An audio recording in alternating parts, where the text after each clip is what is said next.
escucha? Me avisan. Sí, profe, se escucha bien. Perfecto. Sí, profe.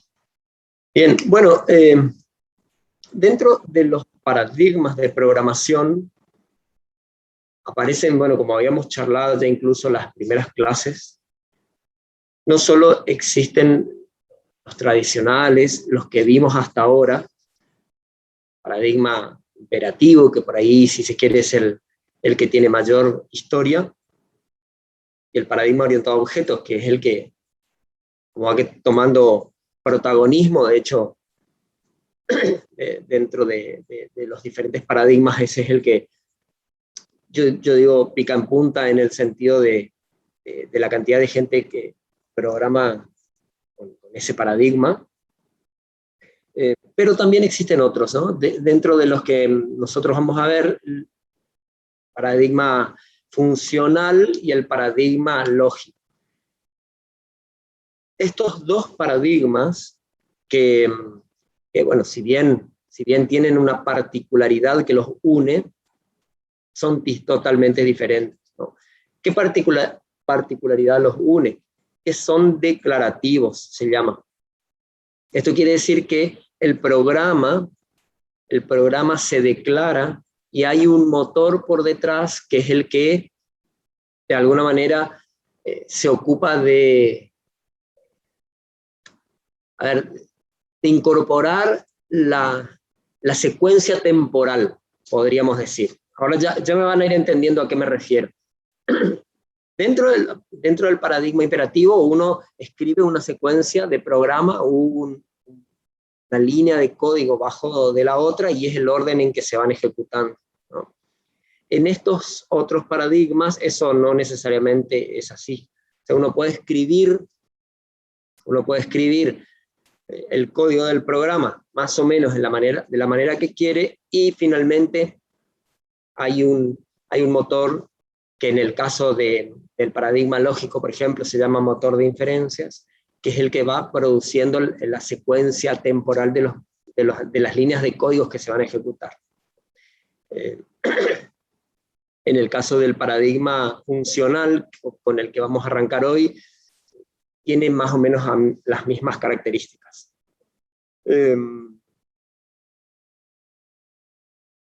Pero no hay un motor de inferencia, sino que el programa se va ejecutando a partir de un proceso que se llama proceso de reducción. Claramente este proceso tiene sus características y sus particularidades y deriva de una teoría, todo el paradigma funcional en general, deriva de una teoría que se llama cálculo lambda. Yo voy a dedicarles unos minutitos a contarles un poco de la historia y de qué se trata esto del cálculo lambda y de dónde viene, sin ahondar en mayor detalle, porque de alguna manera, si bien es contenido básico ahora de la asignatura, pronto va a dejar de serlo. ¿Sí? Así que bueno, un poco esa es la introducción a la clase de hoy. O sea, ¿dónde nos ubicaremos? Nos ubicaremos en un nuevo paradigma diferente, con algunas características que lo identifican como tal, y que de alguna forma nos va a ayudar. Yo siempre digo que nos ayuda a pensar distinto, ¿no? ¿Por qué? Porque dentro de este nuevo paradigma las cosas se pueden hacer de una manera un poco más sencillas y más compactas e incluso un poco más elegantes. Así que bueno, ahí les voy a presentar entonces la clase de hoy. Sería, a ver, un segundo. Voy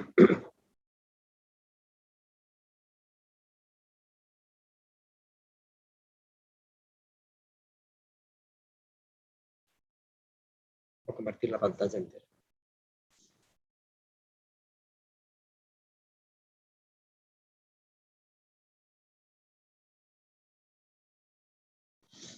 Bien.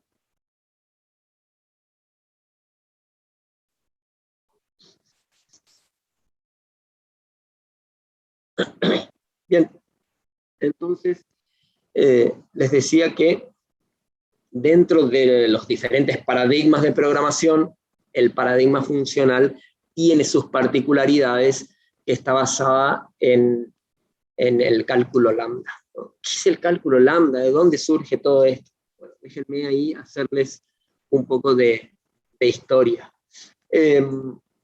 Miren, esta persona que ven ahí es David Hilbert, fue un matemático muy, muy importante de fines de siglo pasado, y él era alemán, y si bien era, o sea, era muy influyente en las matemáticas del 1900 más o menos. Entonces, ese año particularmente se presentó, se hizo un congreso de matemáticas, un poco para vislumbrar los problemas de la matemática del siglo, sí, el siglo que venía, ¿no?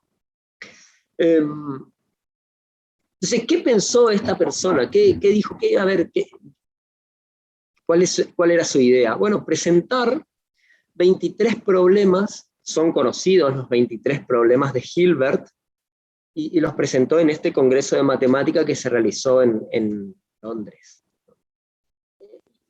Y dentro de esos problemas, bueno, él un poco desplegó una artillería de situaciones en donde el mundo o los matemáticos del siglo XX tenían que empezar a trabajar. Como un puntapié al trabajo, a desarrollar cuestiones o a demostrar cuestiones de la matemática, ¿no? Obviamente él era matemático.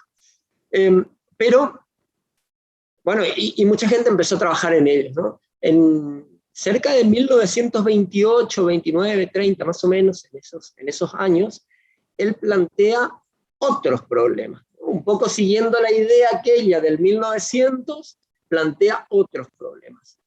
¿Cuáles eran los que se plantearon en ese momento? Se plantearon estos que aparecen ahí. Si las matemáticas son completas, consistentes y decidibles, ¿no? ¿Qué quería decir esto? O sea, ¿qué pretendía él?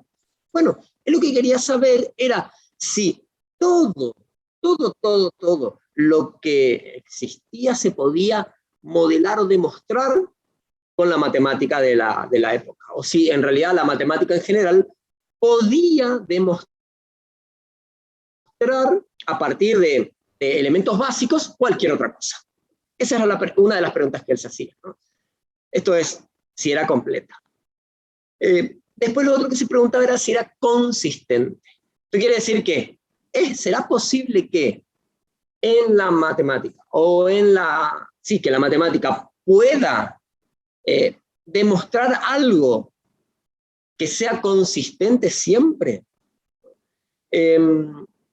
Esto es, ¿será que de la matemática podemos decidir respecto de si hay algo que puede ser verdadero y que no puede ser falso al mismo tiempo, o viceversa? Esto quiere decir que no sea inconsistente, ¿no? Esa era la otra pregunta. Y la tercera pregunta que él se hacía era si las matemáticas eran decidibles, ¿no?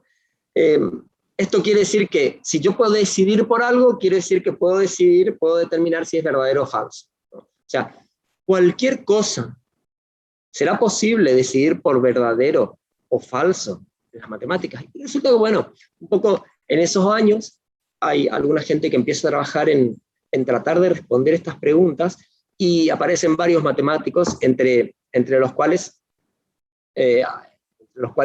está Kurt Gödel, sí, era también alemán, y algunos otros, ¿no? Por ejemplo, nombres que les van a sonar seguramente, Alan Turing y Alonzo Church. Algunos más que otros, quizá. Ahora les comento un poco más en qué empezaron a trabajar estas personas. Pero la idea general de Hilbert era esa, ¿no? Debemos saberlo, lo sabremos, ¿no? De hecho, incluso está en su lápida, como epitafio de su tumba, está escrita esta frase, ¿no? Debemos saberlo, lo sabremos. Y de verdad que él era así muy, muy tradicionalista. Él muy formalista la palabra. Decía que las matemáticas tenían que servir para todo eso. Y bueno, ahí después les dejo, si quieren, ahí un video para que miren un poquito más respecto a esto. Y resulta que por un lado aparece este personaje que en 1931 demuestra un poco su teorema de la incompletitud. Más allá de lo que es el teorema en sí, miren, lo que le demostró a Hilbert era que hay cuestiones que podrían llegar a ser inconsistentes en la matemática. Y le ponía simplemente un ejemplo, trabajó con las paradojas. Fíjense, yo les voy a contar un ejemplo. Dicen que había un lugar en donde se ahorcaba a la gente porque tenía que cumplir una condena, por ejemplo, y entonces tenían la horca de la verdad y la horca de la mentira, ¿sí? O sea, en la horca de la verdad se ahorcaba a la gente que decía la verdad, y en la horca de la mentira se ahorcaba a la gente que decía una mentira, como última frase de su vida antes de su condena, antes de cumplir su condena. Y entonces resulta que, bueno, en función de esas últimas palabras se le ahorcaba en una u otra horca. Y apareció una persona y dice, bueno, listo, tenés que decir tus últimas palabras y en función de eso te vamos a ahorcar aquí o aquí. Entonces él les dijo, ustedes me van a ahorcar en la horca de la mentira. Entonces dijeron, muy bien, vamos a ahorcarlo en la horca de la mentira, y se fueron a ahorcarlo en la horca de la mentira. Y en ese momento aparece uno por allá al fondo y grita y dice, che, escuchen, pero si él dijo que lo íbamos a ahorcar en la horca de la mentira, ¿cómo es que lo vamos a ahorcar en la horca de la mentira? Porque no estamos cumpliendo nuestras premisas. Si lo que él dijo es verdad, entonces no lo podemos ahorcar en la horca de la mentira, lo tenemos que ahorcar en la horca de la verdad. Entonces dijeron, tenés razón, lo tenemos que ahorcar en la horca de la verdad. Entonces se van a ahorcarlo en la horca de la verdad, y resulta que sale otra vez esta persona y les dice, pero esperen, si lo vamos a ahorcar en la horca de la verdad, tampoco estamos cumpliendo nuestras premisas, porque lo que él dijo no es verdad, es mentira. Porque él nos dijo que lo íbamos a ahorcar en la horca de la mentira, lo estamos por ahorcar en la horca de la verdad, o sea que no es falso. O sea, no es cierto. ¿No? Tenés razón, le corresponde la otra. Se fueron todos para el otro lado y cuando acaban de llegar, dicen, estamos en un problema. Hay una inconsistencia, una incoherencia, hay una paradoja. Y así como estas, hay varias otras. Entonces, un poco basándose en esas ideas y en algunas otras, Kurt Gödel demuestra su teorema de la incompletitud. O sea que, de alguna manera, tira abajo una de las preguntas de Hill. Por otro lado, en el problema de lo decidible, empiezan a trabajar dos personas en el mismo problema. No sé si escucharon hablar alguna vez de Alonzo Church. ¿Escucharon hablar de él? ¿Están por ahí?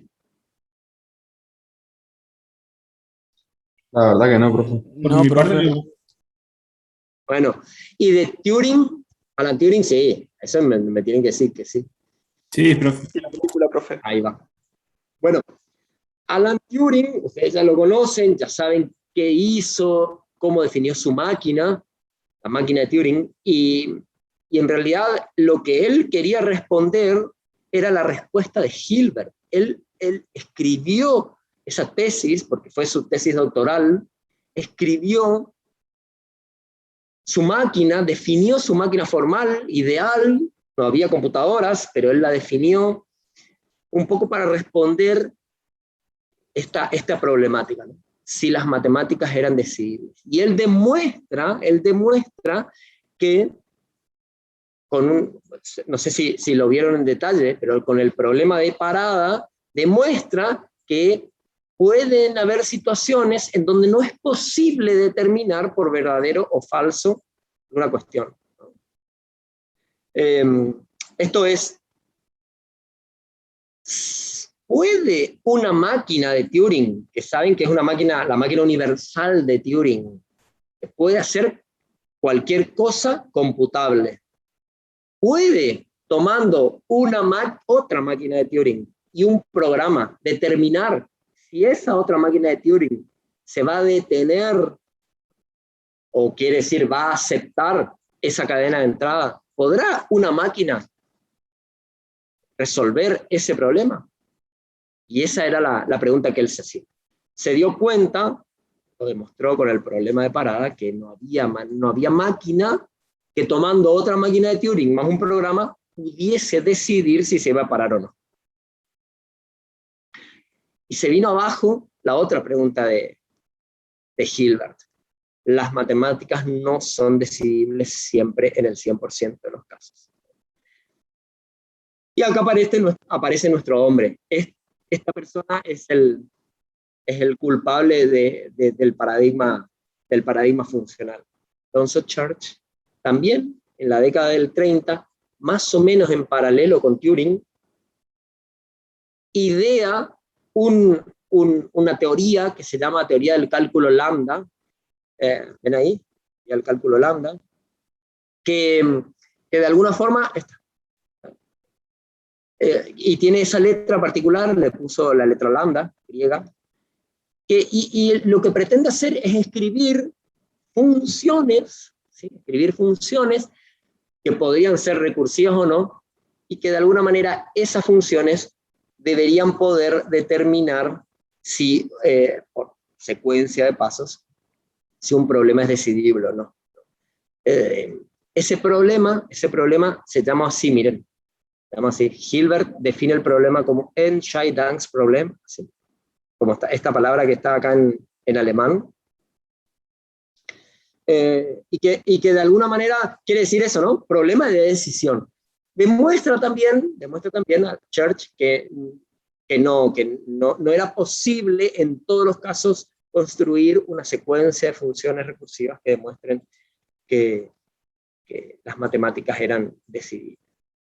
Más allá de esta pequeña introducción de unos minutos, de dónde sale todo esto, que sí, a mí me parece súper interesante, porque nos da por ahí la posibilidad de seguir indagando un poco en el tema si nos interesa. Lo que nos dejó Church es la teoría del cálculo lambda, que es como la formalización matemática, si se quiere, de la programación funcional. Entonces, yo voy a hacer un recorrido rápido del cálculo lambda, pero no me voy a detener mucho, cosa de que podamos arrancar hoy mismo con la programación funcional específicamente y dedicarle algún tiempo a escribir algún código en algún lenguaje funcional. Bueno, particularmente en este caso vamos a escribir en Haskell. ¿Qué recorrido vamos a hacer? Bueno, simplemente entender que el cálculo lambda le sirvió a él para investigar un poco cómo define una función, cómo se encuentra la imagen de una función y la recursividad. Cuando hablo de definir una función, hablo del primer punto. Cuando hablo de encontrar la imagen de una función, es la aplicación de función. Él la definió así: aplicar una función significaba encontrar la imagen. Y por otro lado, la recursividad. ¿Por qué? Porque si una función se puede escribir o puede definirse en función de sí misma, entonces podríamos decir que es recursiva. Y de hecho, el paradigma funcional, basado un poco en el cálculo lambda, tiene esas características. ¿Qué definió él? Bueno, en realidad acá lo que les quiero mostrar es simplemente un emparejamiento con el cálculo aritmético. Así como en el cálculo lambda es un cálculo, en el cálculo aritmético también es un cálculo. Entonces, ya saben que, por ejemplo, si tenemos una expresión como esta, lo que tendríamos que hacer es, bueno, ver cuáles son las prioridades. Multiplicamos 3 por 2, 6, 5 más 6, y después 11. Esto se reduce a 11. ¿Qué ocurrió aquí? Bueno, primero que nada, hay una expresión que es esa, que es la que va a ser factible de ser reducida. ¿Y por qué digo reducida? Porque en realidad a partir de la aplicación de un determinado cálculo, en este caso, por ejemplo, aplicando el producto, la expresión se reduce a otra que es equivalente a la anterior. Y a su vez, sumando después es equivalente a la anterior. Esto claramente son cuestiones que ya las manejamos. Pero lo que quiero remarcar son esos elementos que van a ir apareciendo por ahí, porque aparecen los mismos en el cálculo lambda. Entonces, primero, esto es una expresión aritmética. Después aparecen operadores. Después se produce un proceso de reducción de la expresión mediante la aplicación de operadores. Y finalmente se obtiene una expresión que es una expresión irreducible, que es la expresión que nosotros entendemos como el resultado de evaluar esa expresión aritmética, ¿no? Los clásicos ejercicios combinados. ¿Y por qué digo que es irreducible? Porque ya no es necesario aplicar ningún tipo de operador, porque de hecho ya no existen, factibles ser aplicados a esta expresión y es irreducible. También se conoce como expresión normal. Esa expresión, la irreducible.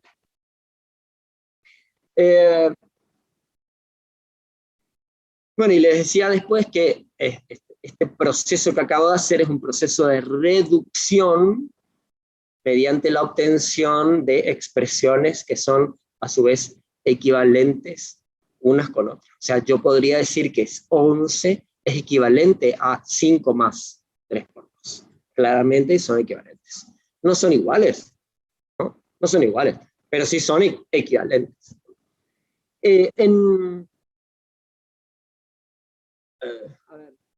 Bueno, en el cálculo aritmético, bueno, a ver, esto voy a pasar rápidamente. Simplemente decirles que podríamos entender el cálculo aritmético también de esta forma, es otra manera de escribirlo. Antes lo había escrito in order, y ahora lo vamos a escribir pre-order, preorden con el operador antes, pero es más o menos lo mismo. Y simplemente para mostrarles que la expresión que se puede reducir en cada paso se llama redex, ¿no? Dentro del cálculo lambda se llama redex. Y la expresión final es la expresión irreducible.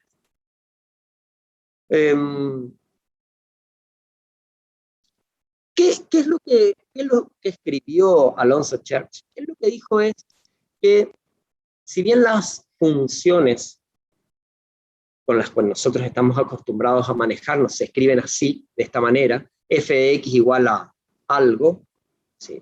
A una expresión, f de x igual a una expresión, en donde t podría llegar a contener valores de la variable x, que es el clásico o la clásica sintaxis para escribir una función en matemáticas. Después, a su vez, podríamos decir que para encontrar la imagen de u para esa función tenemos que hacer f de u. Listo. Con esas dos ideas, ¿él qué dijo? Bueno, voy a escribir el cálculo lambda para poder definir estas dos expresiones. Lo mismo. Una función y una aplicación de función. Claramente, eso queda claro. Eso se entiende, ¿no? Díganme que sí o no.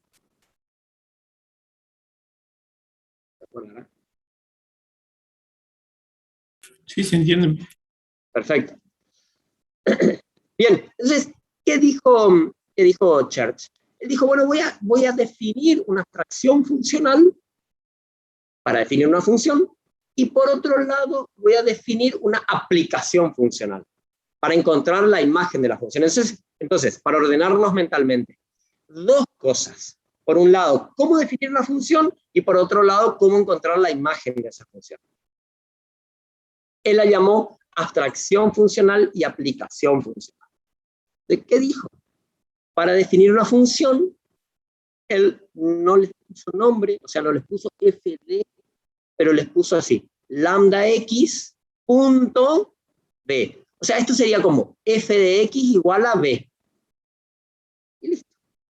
Es otra nomenclatura, otra forma de escribir exactamente lo mismo. Entonces, por ejemplo, una función que suma 2 a una variable podría ser esta, ¿no? Pero en formato de expresión lambda.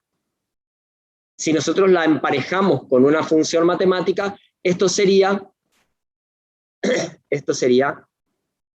f de x igual a x más 2.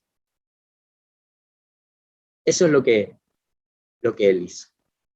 Por un lado, entonces, para escribir una función, lo hizo así. Y por otro lado, para aplicar una función, lo hizo así.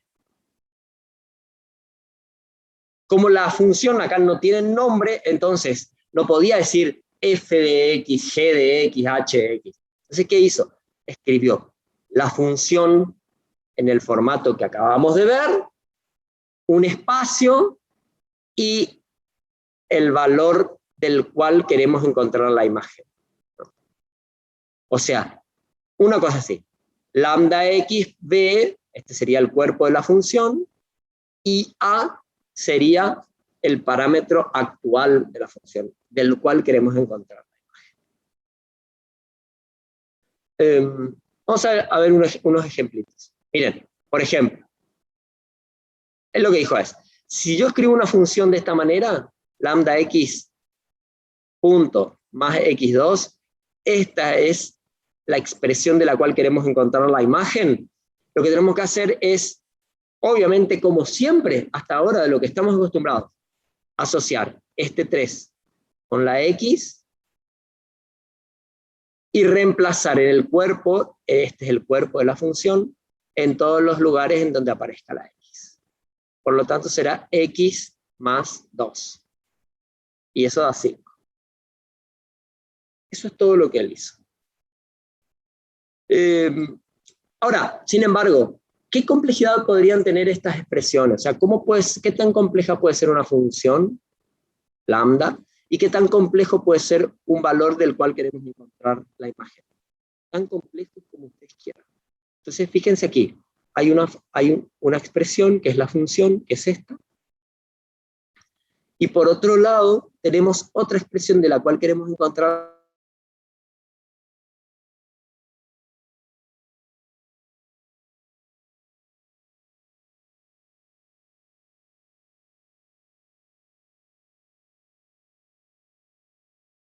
decir esto, que una función podría recibir como parámetro otra función. Me está dando error de... Ahí va. Voy de vuelta. ¿Qué quiere decir esto, entonces? Que una función, esta de aquí, podría recibir como parámetro de entrada otra función. Y ahí empiezan a aparecer estos conceptos del paradigma funcional que son muy interesantes y que ya los habíamos visto informalmente. Esto es decir, que una función puede recibir como parámetro de entrada a otra función. Recordarán algunos ejemplos que yo les había dado. Entonces, ¿cómo se resuelve esto? No se preocupen mucho de cómo se resuelve. Lo importante acá es que me sigan en el razonamiento. Miren, este es el parámetro que le vamos a pasar a esta función. Esta función es una función de variable y, por lo tanto, este parámetro debería asociarse con esta y, fíjense, esto sería como f de y igual a i3. Bueno, entonces reemplazamos en este cuerpo, en todos los lugares donde aparece la i, reemplazamos por el parámetro. Y nos quedaría esto, en donde está la i, el parámetro entero, que sería esto. ¿Ven? Acá está replicado. Y el 3 queda tal cual como está. Bien, y ahora esta expresión de acá al igual que una expresión aritmética, redujo a esta expresión de acá. Por lo tanto, vamos a poder aplicar otra vez la misma operación que acabamos de decir. ¿Por qué? Porque esto de aquí tiene pinta de una función, y esto de aquí tiene pinta de un parámetro. Por lo tanto, vamos a poder reemplazar de vuelta este parámetro en X, vamos a asociar a X, y reemplazamos en este cuerpo, X más 2. Obviamente nos queda 3 más 2. ¿Y eso qué es? 5.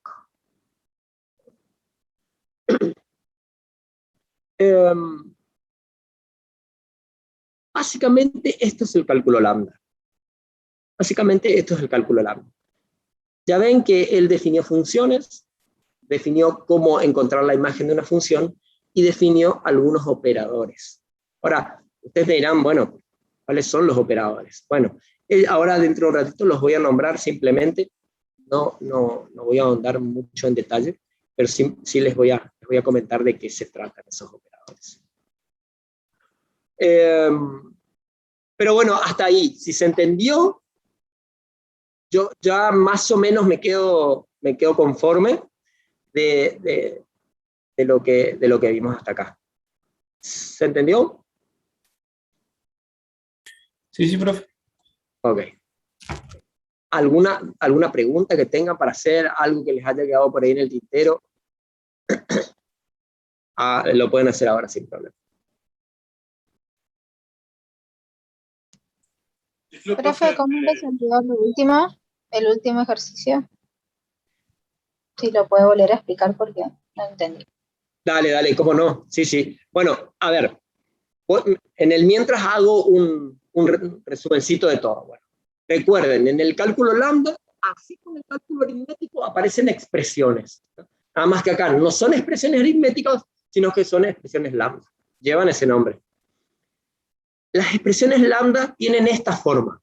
Esta de aquí es una expresión lambda, esta de aquí, y cada uno de estos renglones son expresiones lambda. ¿Por qué son expresiones lambda? Porque siguen una sintaxis, una forma de escribir de funciones más aplicaciones. Recuerden que yo les decía que en el cálculo aritmético los operadores son sumas, restas, productos y cocientes. Acá no, los operadores son otras cosas, ya lo vamos a ver. Pero las expresiones son expresiones lambda, en donde aparecen funciones y aparecen aplicaciones. O sea, encontrar la imagen de una función, quiero decir. Con aplicaciones me refiero a eso. Entonces, en este caso, acá tenemos una expresión lambda que tiene toda esa forma.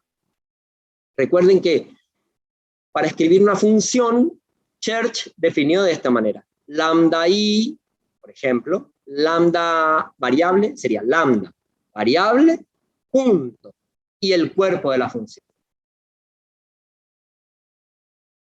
Lambda variable, punto, y el cuerpo de la función. Siempre las funciones se escriben así, de ese modo. Y la aplicación de la función se escribe enumerando la función como una expresión aquí así, un espacio y la imagen de la cual queremos encontrar, o sea, el parámetro, mejor dicho, del cual queremos encontrar su imagen. Esto sería como f de 3, ¿no? Toda esta expresión de acá sería como f de 3, ¿no? Porque lo que queremos encontrar es la imagen de 3. ¿Sobre qué función? Sobre esta. Bueno, acá ocurre exactamente lo mismo. Esta es la función y esta es la imagen. Pero la imagen particularmente tiene una forma rara, es otra expresión, que a su vez es otra función. Porque fíjense que tiene la misma forma, lambda x punto y un cuerpo. Pero bueno, eso no importa, porque mientras cumpla el formato que nosotros necesitamos, eso es suficiente. ¿Cómo se encuentra la imagen de una función común y corriente? Bueno, si por ejemplo tengo f de, voy a poner ejemplo matemático, f de x igual a x por x, entonces, y quiero encontrar la imagen de 3, entonces digo f de 3 es igual a 3 por 3. En los lugares en donde aparecía la x, reemplazo el 3. Y eso da 9. Listo. Acá también pasa lo mismo. Como esta función es una función de y este es el cuerpo, tiene forma rara, pero no importa, ¿no? Entiendan el concepto. Lo que tenemos que hacer es, este parámetro que está acá, reemplazarlo en y, asociarlo ahí, y después reemplazar en este cuerpo. Por lo tanto, ahora, ¿qué me va a quedar? El cuerpo en donde aparece reemplazada la i. ¿Por qué cosa? Por esto, por el parámetro. Fíjense, acá. Esto es lo que les digo. Si f de x es x por x, f de 3 es 3 por 3. ¿Por qué 3 por 3? Porque reemplacé aquí y aquí el valor, el parámetro que tengo actualmente. En el cálculo lambda, eso se escribe al lado. El parámetro se escribe al lado. Entonces, este es el parámetro. Por lo tanto, lo tenemos que reemplazar en este cuerpo. ¿Y qué nos va a quedar? Nos va a quedar la i reemplazada por todo esto y el 3. ¿Ven? O sea, todo esto que está aquí y el 3. Esa es la expresión reducción de la anterior. Ya es una reducción. Pero si esa expresión puede seguir siendo reducida, entonces podríamos seguir aplicando el proceso de reducción. De hecho, esta expresión se llama redex porque puede seguir reduciéndose. Redex es de reducible expression, expresión reducible. Puede seguir reduciéndose. Entonces podemos de vuelta encontrar la imagen de esta función. Entonces, ahora el parámetro es 3. La reemplazo aquí, en este cuerpo. En todos los lugares en donde aparezca la x. Fíjense que esta es una función de variable x. Entonces, en todos los lugares donde aparezca la x, reemplazo el 3. O sea que nos va a quedar más 3, 2. Más 3, 2, que si lo entendemos en preorden, es 3 más 2, 5. Esto. Y ya tenemos el resultado de una expresión irreducible, porque ya no se puede seguir reduciendo, y que es equivalente a esta de acá arriba. ¿Ven qué belleza? Esto es increíble. O sea, ¿qué escribió él? Escribió otra manera distinta, con otra sintaxis distinta, para definir una función y encontrar la imagen de esa función. Eso es el cálculo lambda. Se los presenté de esta manera y ahí está. Tiene otras complejidades. Yo voy a repasar algunas como comentario, pero necesito que ustedes las vayan fijando, ¿sí? Anoten por ahí, si tienen una hojita y una virome, escriban algunas cuestiones que les voy a decir. No sé si se entendió ahí, pero me acuerdo quién me había preguntado, si era Alejandra. Sí, profe, se entendió, gracias. Ok, buenísimo. ¿Alguna otra pregunta?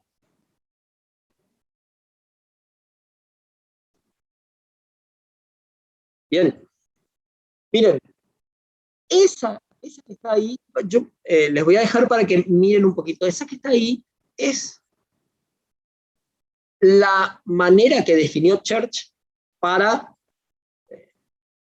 gobernar la forma de escribir expresiones lambda. ¿Sí? Les voy a dejar ahí, voy a buscar un poquito de agua y les voy a dejar ahí para que piensen a ver qué es eso, qué pinta tiene, a qué les hace acordar, a ver si lo podemos comentar en un segundo.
Bien.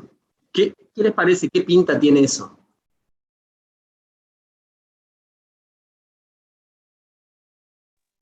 Parece una gramática para mí. Exactamente, es una gramática. Una gramática libre de contexto. Pero decía ahí arriba, ¿no? Bien. Es una gramática libre de contexto que está escrita en un formato especial, que es el formato Backus-Naur, pero que es una gramática como ustedes vieron en sintaxis. ¿Y qué es lo que escribió Church aquí? Bueno, simplemente lo que dijo es que una expresión puede ser o bien una constante, o bien una variable solita, o bien lambda variable punto expresión, o expresión espacio expresión. Entonces, esta de aquí es la expresión que nos permite escribir una función. Y esta de aquí es la expresión que nos permite escribir una aplicación de una función o para encontrar la imagen de una función. Bueno, esa es la sintaxis del cálculo lambda. Él lo que dijo es que si seguimos esa sintaxis, fíjense que es recursiva, porque la expresión se define puede definirse aquí, a ver, esta parte de la regla de producción de la gramática se puede reemplazar a su vez por cualquiera de estas formas, ¿no? O esta o esta. Entonces, si eso ocurre, podemos escribir expresiones tan complejas como ustedes quieran y que pueden ir reduciéndose con esas técnicas que yo les mostré recién para obtener una expresión que es irreducible.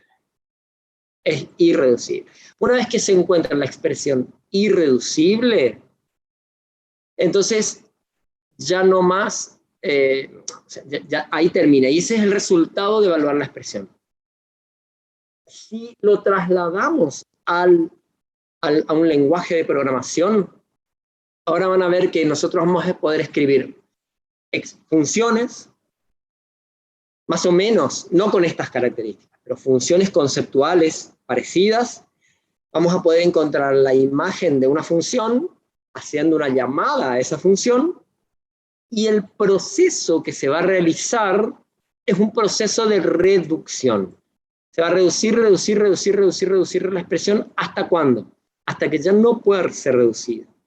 Una vez que esa expresión se obtiene, ese es el resultado que nos va a devolver el intérprete del lenguaje. Entonces, si entendimos acá cómo es una expresión y cómo es el proceso de reducción, más allá de que lo definimos más o menos informalmente, y entendemos que ese proceso de reducción en algún momento debería terminar, aunque ya vamos a ver ahora que hay expresiones que podrían no terminar, pero debería terminar. Si termina, esa expresión es irreducible y es el resultado de evaluar la expresión original. Bien, hasta ahí, si se entendió hasta ahí, ya está muy bueno. Yo voy a avanzar en un par de conceptos más y vamos a terminar con el cálculo lambda. Voy a avanzar un poquito más rápido. Me voy a parar en algunos slides que me interesa que lo veamos y después sí ya lo cerramos. Bien, esto vamos a dejar pasar. Igual tienen toda esta documentación subida al aula, ahí en los libros también aparecen referencias del cálculo lambda, por ahí hay gente que querrá profundizar en el tema, lo puede hacer sin problemas. Bien.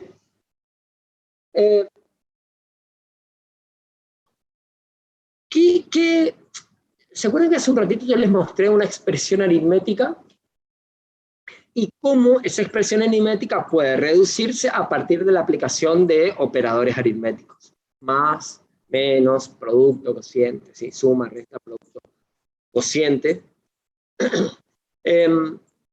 Y algunas otras. En el cálculo lambda, los operadores que se ejecutan en realidad son 4. El operador delta, Se llaman así, tienen ese nombre.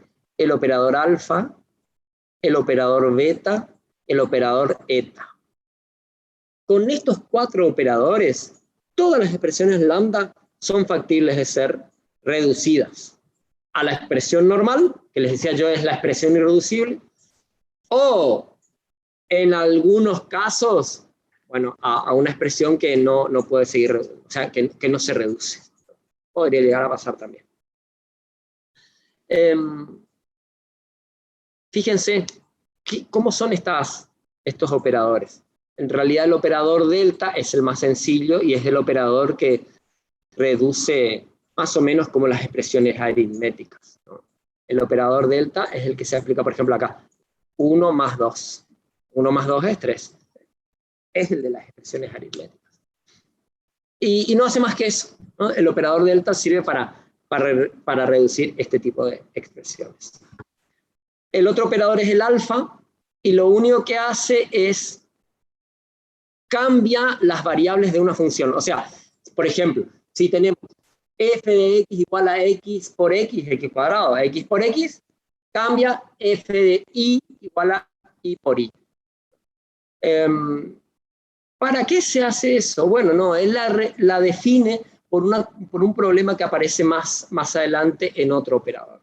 Simplemente es un renombramiento de variables. O sea, si la función era una función de variable x, ahora cambia por una función de variable y. Listo, se terminó. Ahí está, ya no más. Eso es todo lo que dice ese operador. Y el operador por ahí, bueno, ahí hay algunos ejemplos.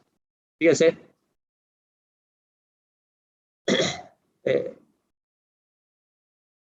Bueno, estos ejemplos no están muy buenos, son un tanto complejos, pero bueno.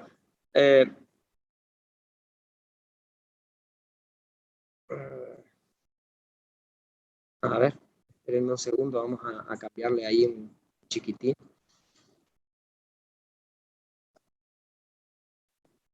Para que sea un poquito más fácil de entender. Podríamos decir que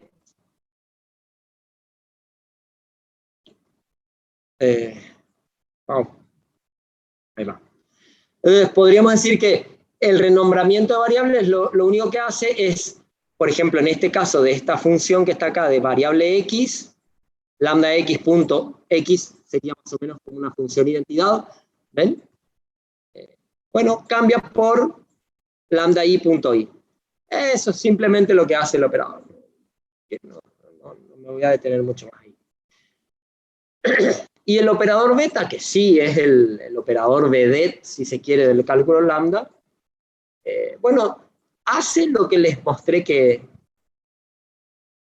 se hace cuando se intenta encontrar la imagen de una función, ¿no? Fíjense aquí, tenemos esta función aquí, esta expresión, un parámetro n, y lo que dice el operador beta es que para encontrar la imagen de esta expresión tenemos que reemplazar la n en todos los lugares en donde aparezca la x en m. Que es exactamente lo que vinimos haciendo. Además que yo antes no le dije que se llamaba operador beta. Bueno, ahora le digo, ese es el operador beta.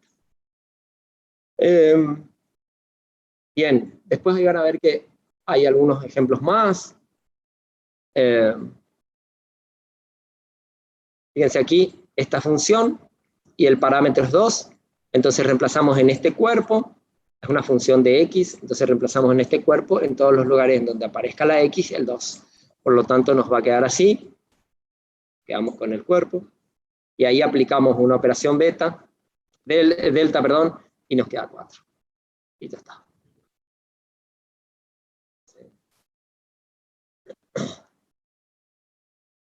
Bien.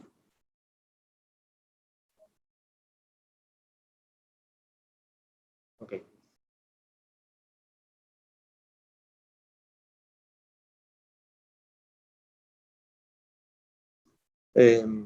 Bien, ahí van a ver algunos otros ejemplos, lo voy a pasar un poquito. Esto también. Esto también, esto es un tanto sumamente Ya no hace falta indagar mucho más acá. Vamos a seguir, seguimos.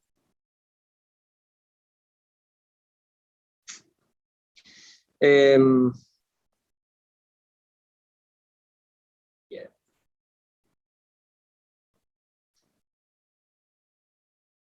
Acá, miren esto que les decía yo, dicen. Fíjense esta expresión, una expresión rara, muy, muy particular, pero es interesante.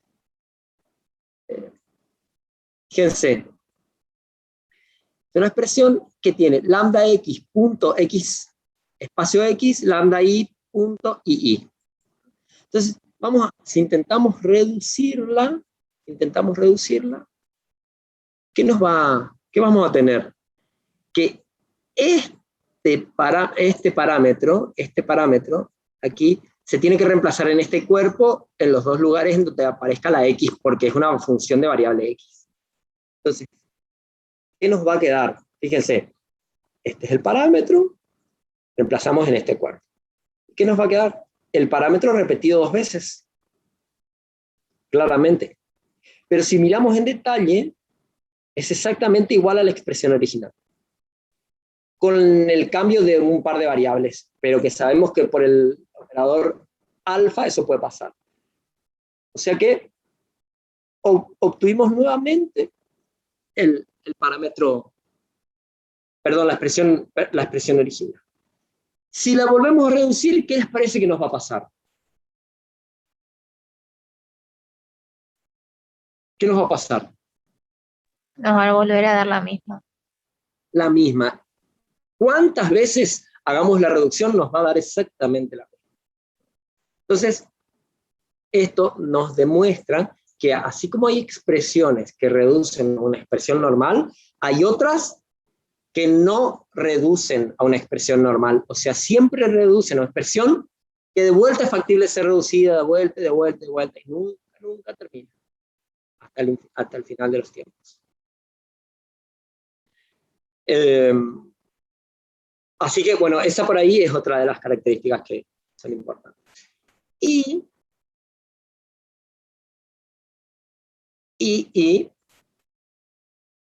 para terminar, les quiero mostrar esta expresión. Miren qué linda que es. ¿Se animan ustedes a hacer la reducción? Si tienen un papel por ahí, a reducirla. Hay un anidamiento y eso es lo que quiero ver. Y ya. Y después ponemos en común. A ver, les doy 2 segundos.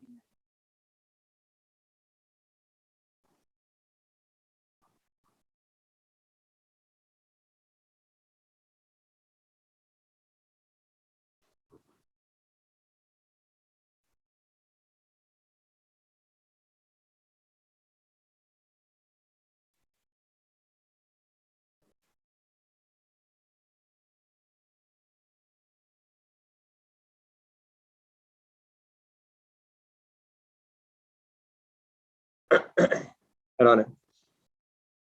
Mientras ustedes hacen eso, yo corrijo una cosita acá que vi que hay que...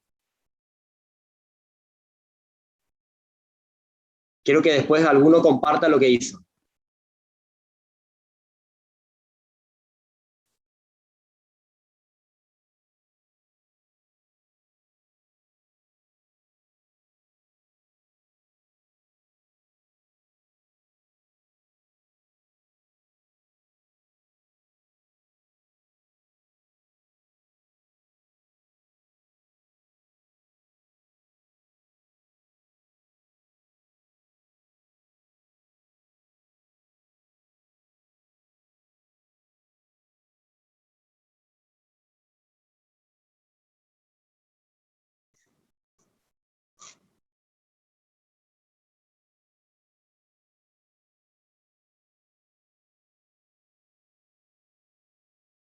¿Pudieron encontrar la expresión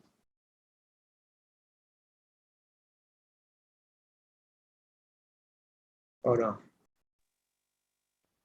Me queda como mal Los términos. A ver.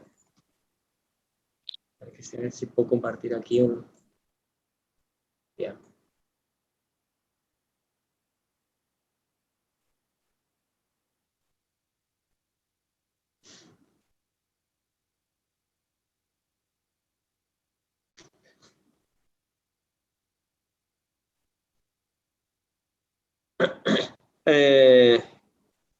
A ver.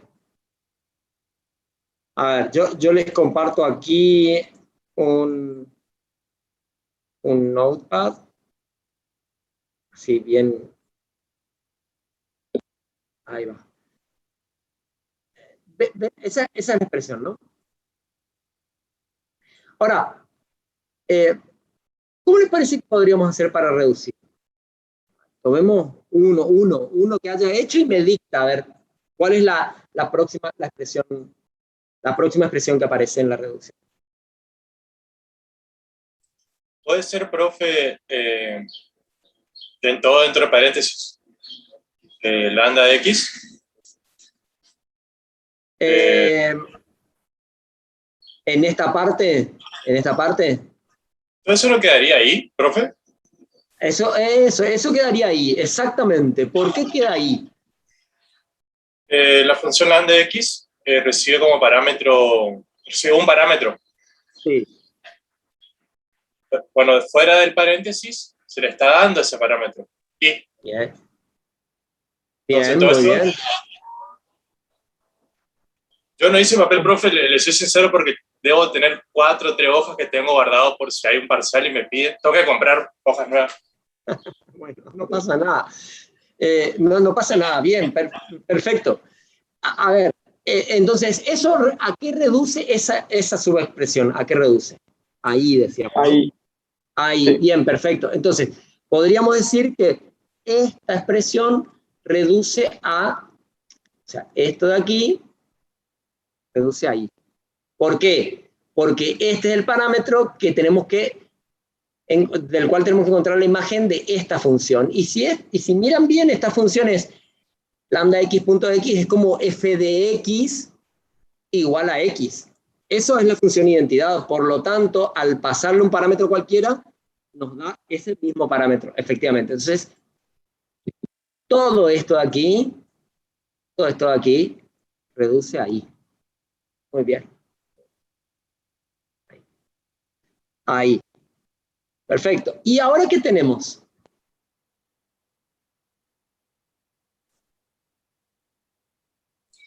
Pasa lo mismo, pero va a terminar quedando z nada más. A ver, ¿qué va a terminar quedando? Porque fíjense, acá hay una trampita. Esta es una función de variable x y en este... Pero falta un paréntesis ahí, profe. Es como que f de x sea constante. Sí, falta un paréntesis. Bueno, a ver...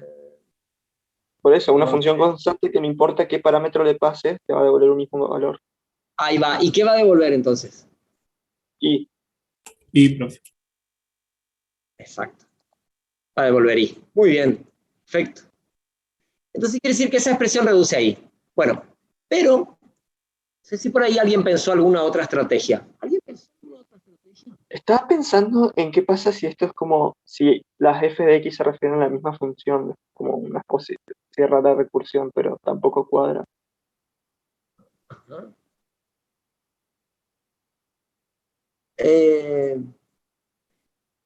Sí, en realidad acá hay una cuestión que o sea, la recursividad en principio no se ve porque las funciones no tienen nombre todavía. Pero, y tenemos una expresión completa que tenemos que reducir, pero digo, antes empezamos a reducir la expresión que estaba anidada dentro de la gran expresión. Y ahora...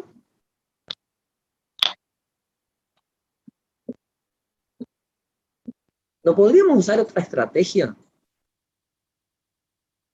Digo, a ver, ¿no podríamos considerar que todo esto es la función, toda esta expresión de aquí es la función y z es el parámetro? Y que después, todo lo que está después del punto sería como el cuerpo de la función. De hecho, podríamos hacerlo. Y en ese caso, esta función de variable x tiene que recibir un parámetro z. Entonces, esta z la vamos a asociar con la x y vamos a reemplazar en este cuerpo, en todos los lugares en donde aparezca una x asociada a esta, la vamos a reemplazar por z. ¿Qué les parece? Entonces, ¿ese lambda de x.x te quedaría lambda de x.z o lambda de z.z? Bueno, ahí hay otra trampita. En realidad, nosotros podríamos, es que en realidad está bien que cometamos el error, porque yo salté toda una parte en donde donde hablábamos de variables ligadas, ¿no? Y variables libres. Fíjense que si intuitivamente podríamos decir que esta x está ligada a esta x de aquí. Imagínense como si fuese una subfunción ahí chiquitita. Y después, en este otro cuerpo, no hay ninguna x que esté ligada a esta, porque esta está ligada a esta, ¿no? Está vinculada con eso. Más allá de que yo salteé toda esa parte, lo importante acá es que entiendan eso, ¿no? Hay como una suerte de anidamiento. Hay una función grande que tiene a su vez adentro otra función más chiquita. Entonces, las variables, imagínense ustedes esto, las variables que están acá en la función chiquita, las variables x, están vinculadas solamente en la función chiquita, no en la función más grande. Entonces, a decir verdad, esta función no tiene ninguna variable factible x, factible ser reemplazada por z, porque no está vinculada a esta x. Créanme que es así, confíen en mí, pero por lo que esta expresión al final reduce a esto. Y finalmente, esa expresión de vuelta reduce a esto. Porque la x, sí, la y de vuelta es parámetro de esta otra función, y ahora sí, esta y se asocia con esta x y se reemplaza en este cuerpo. Por lo tanto, nos va a quedar la y. ¿Qué les quiero yo mostrar con esto? Que en el cálculo lambda, no importa la estrategia de reducción que hagamos, siempre la expresión normal tiene que ser única. Fíjense que el camino de reducción fue distinto. Acá lo hicimos de adentro hacia afuera, acá lo hicimos de afuera hacia adentro, y la expresión normal, la expresión irreducible, es única, es la misma. ¿Se entiende esto que les comento? Ese corolario, esa conclusión que sacamos aquí, viene de un estudio que hizo también Church, y él se dio cuenta de que no importa la estrategia de reducción que hagamos, si vamos por un camino o vamos por el otro, al final la expresión normal siempre es única. Y ese es uno de los teoremas de Church-Russell. Lo demostraron que siempre para la misma expresión, la expresión irreducible si existe, es la misma. ¿Por qué digo si existe? Porque podrían existir, como en el caso que les mostré hace un ratito, ¿no? Que no existe la expresión normal, porque siempre no la podemos encontrar, siempre es factible ser reducida la expresión.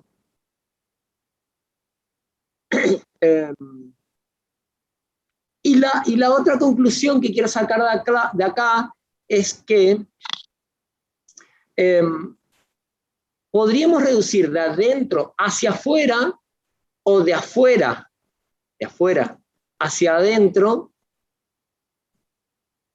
y eso configura dos estrategias de reducción que tienen que ver con algo que habíamos visto ya hace un tiempo, con la evaluación de expresiones de manera impaciente y la evaluación de expresiones de manera perezosa, ¿no? O sea que dentro del cálculo lambda también aparecen estas ideas de impaciente y perezoso. O sea, las expresiones se evalúan impacientemente o perezosamente. Y, para terminar, como conclusión final, Church-Rosser, en su segundo teorema, demuestran también que si una expresión tiene expresión normal, la estrategia de reducción que la va a encontrar es la estrategia perezosa. Esta ahí.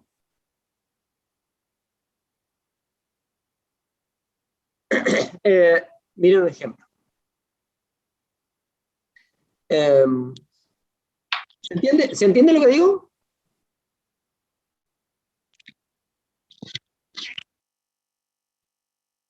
¿Por qué? Porque ustedes imagínense esto, imagínense que tienen una función lambda así.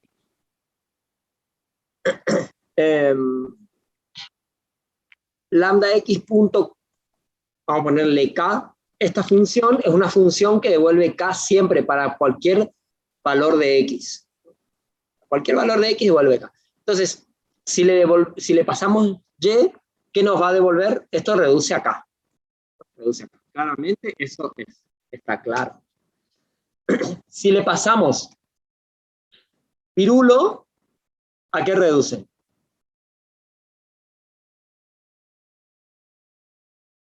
¿Y acá, profe? Sí, exacto. Acá. Nada, no hay vuelta que dar. Pero, ¿qué pasa, por ejemplo, si le pasamos le pasamos delta? Fíjense esta expresión. Lambda x, xx. ¿Recuerdan esta expresión?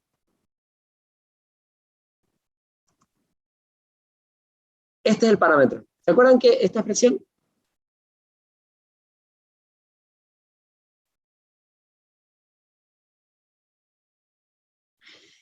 Esa expresión era la expresión que era irreducible. ¿Se acuerdan? Que intentamos reducir y no reducía nunca. Ahora, si nosotros intentamos evaluar primero esta expresión, o sea, expresión de adentro, sin antes llamar a la expresión, a esta expresión, a la expresión más general, que es la expresión funcional completa, esta aquí, y queremos evaluar esto, ¿qué va a pasar? Va a empezar a reducir a una expresión que siempre la misma, siempre la misma, siempre la misma, siempre la misma. Por lo tanto, nunca vamos a obtener la expresión normal. Sin embargo, toda esa expresión, no importa lo que le pasemos, siempre reduce acá. Entonces, si lo hacemos perezosamente, primero que nada nos hace falta reducir eso, hasta tanto no llamemos a la función que probablemente la pueda usar o no. ¿Se acuerdan cómo funcionaba la evaluación perezosa?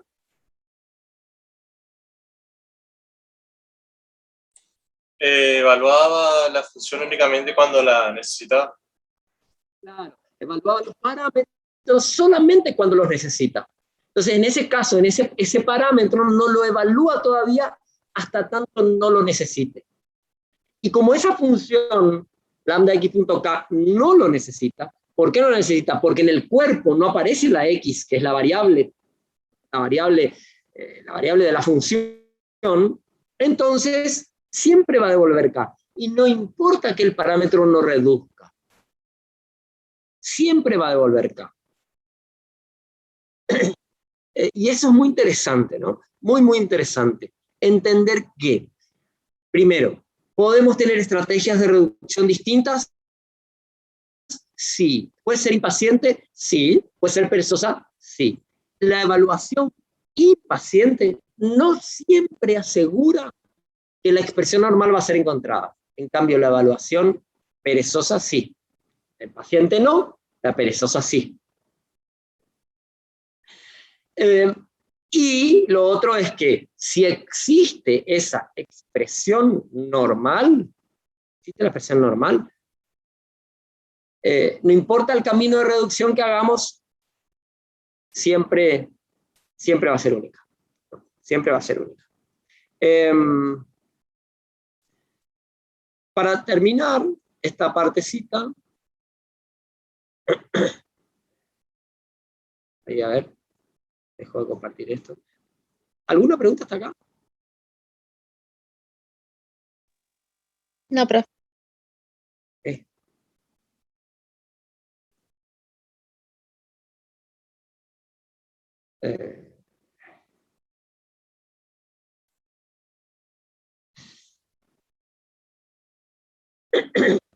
Entonces les decía que la evaluación puede ser impaciente o puede ser perezosa, ¿no? En realidad,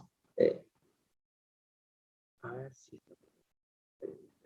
Bueno, puede ser impaciente o perezosa. En realidad, la evaluación perezosa es una mejora de la evaluación en orden normal. Digamos perezoso. Listo. Finalmente, estos dos teoremas que les conté, el teorema de confluencia y el teorema de terminación, tienen que ver con esto. Si, de vuelta, el teorema de confluencia dice que si una expresión, para una expresión se siguen caminos de reducción diferentes, al final la expresión normal es única. Es única. Y el teorema de terminación asegura que si la expresión tiene forma normal, el método de evaluación perezoso es el que la va a encontrar. Esas son ideas que nos tienen que quedar en la cabeza. Por eso les decía por ahí, anótense, escríbanse, háganse un memo de todo eso.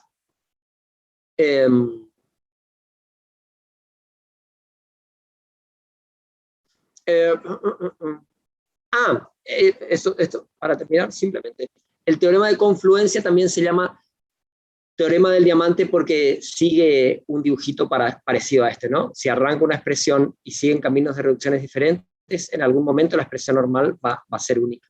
Esa es el teorema de confluencia. También como para que les quede ahí. Bien, a modo de resumen, ¿hace falta que les haga un resumen completo de todo en 2 minutos? Así como para finalizar.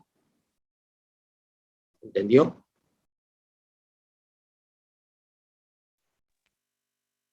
Un Kahoot, profe. ¿Cómo? Perdón. ¿No preparé un Kahoot? Si preparé o preparaste vos. No, preparé. No preparé. Debería haberlo hecho. De verdad que sí. Debería haberlo hecho. Vamos a arrancar la clase que viene con uno de estos. ¿Les parece? Con un Kahoot de estos. ¿Puede ser? Estaría bien. Estaría bueno. Sí, profe. Dale.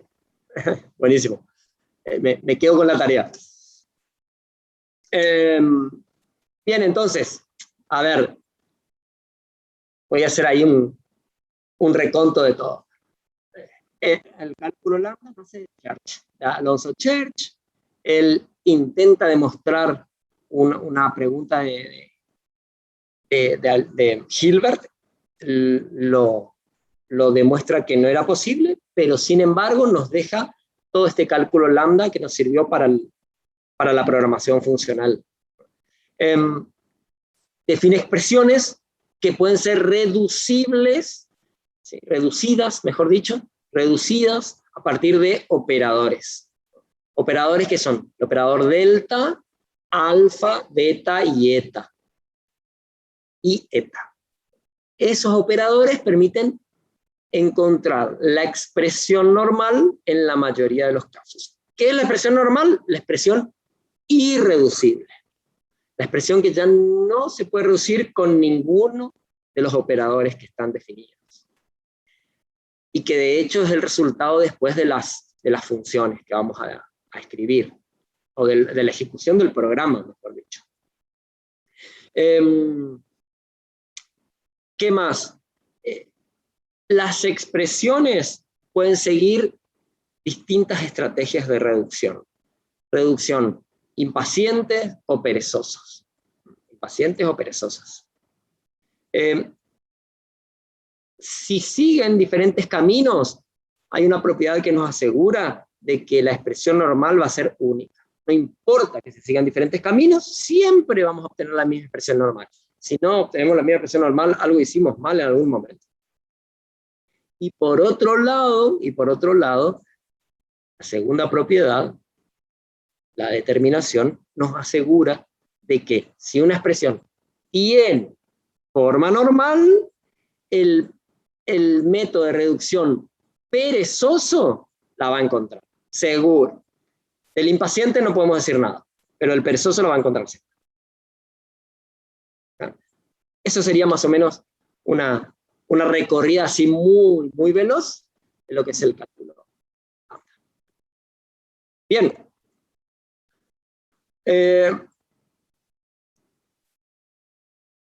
Preguntas.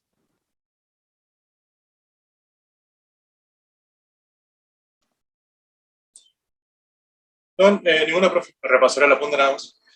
Bien, excelente. Ok. Bueno, vamos a empezar ahora a meternos un poco más en el lenguaje en sí. Nosotros dentro del paradigma funcional lo que vamos a ver es Haskell. Que de hecho, ya informalmente yo estuve mostrándoles, estuve mirando un poco cómo funciona con ustedes, y de hecho es un lenguaje que es muy interesante porque es puro. O sea, todo lo que se escribe en Haskell no tiene que seguir sí o sí el paradigma, ¿no? En su esencia. Y eso por ahí es bastante interesante de verlo. ¿Cómo vamos a instalar el intérprete de Haskell? Bueno, miren, hay un sitio que es haskell.org, en donde van a poder encontrar, a ver,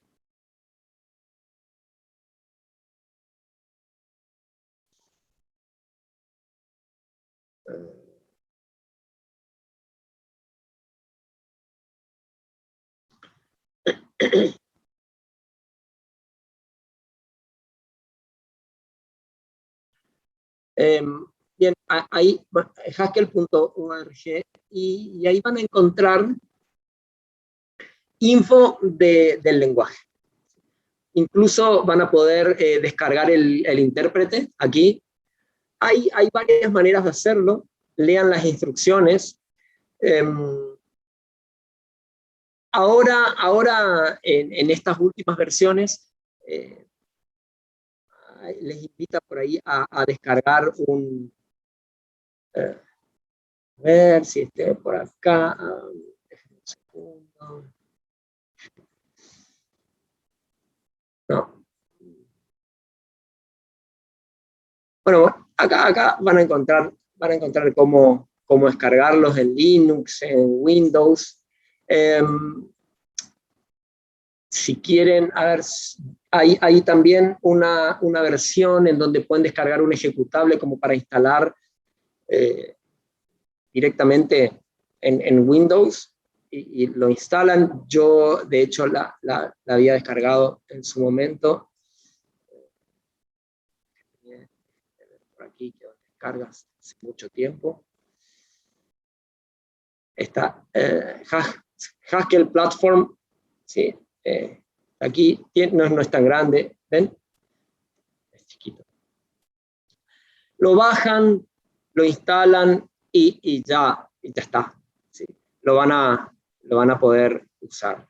¿Qué se instala? Se instala un intérprete Windows y un intérprete de OS viejo de interfaz de comandos. Yo ese ya no lo uso. Y después también se instala un compilador para llamarlo en línea, ¿sí? Desde la línea de comandos. A mí particularmente, a los efectos de poder mostrar código y demás, me parece súper útil entrar a la versión de Windows. ¿Qué se instala una vez que lo instalan a a ese ejecutable. Se instala. Bueno, yo lo tengo por ahí, aquí, ¿ven? Win HCI, de aquí. Se instala, te abre una ventanita Windows en donde uno puede, es esto aquí. Que bueno, ustedes ya lo conocen. Y de alguna manera esto funciona como una especie de calculadora un poco más. Porque de hecho yo puedo acá escribir expresiones y bueno, es que ni bien le doy enter, Haskell va a intentar reducirla a su expresión más pequeña posible, o lo que llamamos nosotros expresión normal. Por suerte, no hace falta que escribamos en preorden, con que escribamos expresiones en el inorden, como estábamos acostumbrados, Haskell lo va a interpretar. Y entonces aquí podemos empezar a escribir expresiones para obtener un resultado deseado. Vamos a ver básicamente algunos ejemplos, ¿no? Yo, por ejemplo, puedo escribir 9 más 5 y efectivamente lo que va a hacer es va a producir una delta reducción y va a reducir 9 más 5 a 14. Hay alguna info más que se escribe por aquí, pero bueno, eso es info que nos sirve para interpretar por ahí las expresiones y el tipo de las expresiones, porque en realidad Haskell es una evolución del cálculo lambda y le proporciona tipos a las expresiones. ¿Se acuerdan que habíamos visto un montón de tiempo que son los tipos en los lenguajes de programación? Bueno, Haskell incorpora también esas definiciones, esas ideas, ¿no? Pero, bueno, ahí es el lugar en donde van a poder empezar a escribir este tipo de expresiones. ¿Qué más contarles de aquí? En el preludio, fíjense que acá dice prelude. El preludio de Haskell es un repositorio, ¿sí?, o un compendio de un montón de definiciones, de funciones predefinidas, de tipos, de modo que nos va a permitir empezar a operar con el lenguaje sin necesidad de poder escribir ninguna línea de código. Directamente hay algunas cosas que ya están definidas, como en la mayoría de los lenguajes, funciones prehechas y que ya vienen con el lenguaje en sí. Pero en algún momento también vamos a querer escribir algún código, algunas funciones nuestras. Efectivamente, ¿dónde lo vamos a hacer? Aquí. Fíjense, ustedes ponen actions, y aquí Open Text Editor, y les abre un... bueno, no, está bien. Vamos a abrir un... vamos a escribir, vamos a poner acá alguna...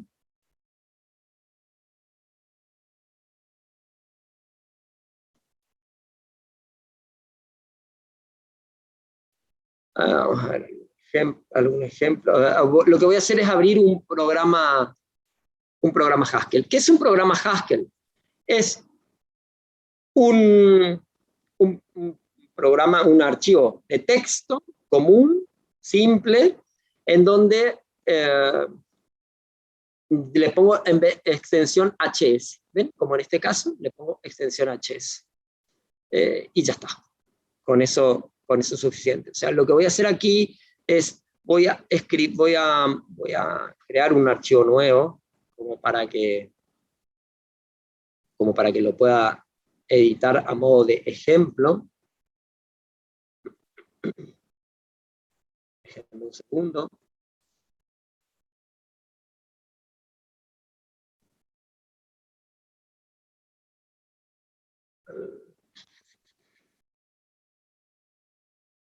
Ejemplos.